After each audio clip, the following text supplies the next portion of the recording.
Quite some years ago, I was watching the Olympic Games on television and an elite athlete was talking about handling the stresses of top-tier sport. And he used the phrase, "It's about managing what goes on inside your head."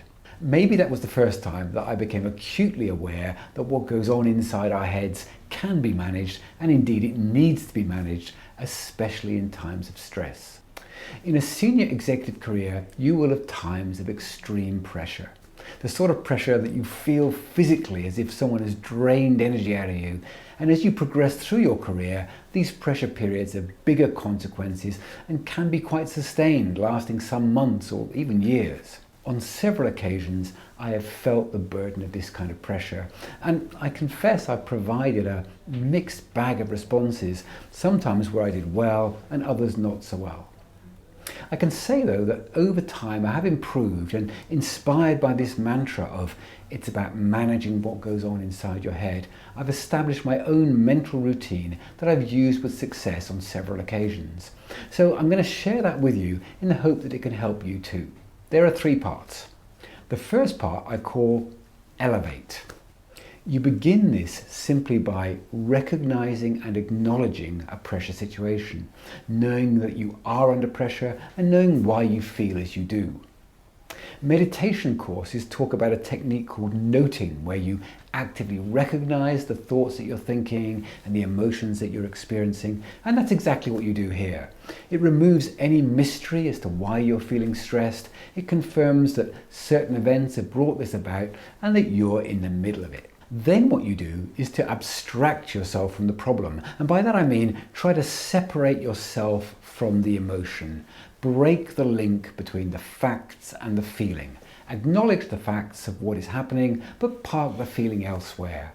Slow down, breathe, make time to think. When I do this stage, the mental image that I use is that I'm viewing the situation from above, hence the name Elevate. It's as if I'm studying someone else dealing with this challenge. And I find this really useful. It's always easier to give advice when you have some distance from a problem, so I use this abstraction to create that distance so I can in effect become a better advisor to myself.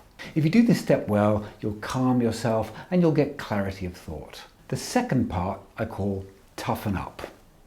Now that you have some calm, it's time to find your willpower and to remind yourself that it's the response to events that define us rather than the events themselves. And this is your chance to respond.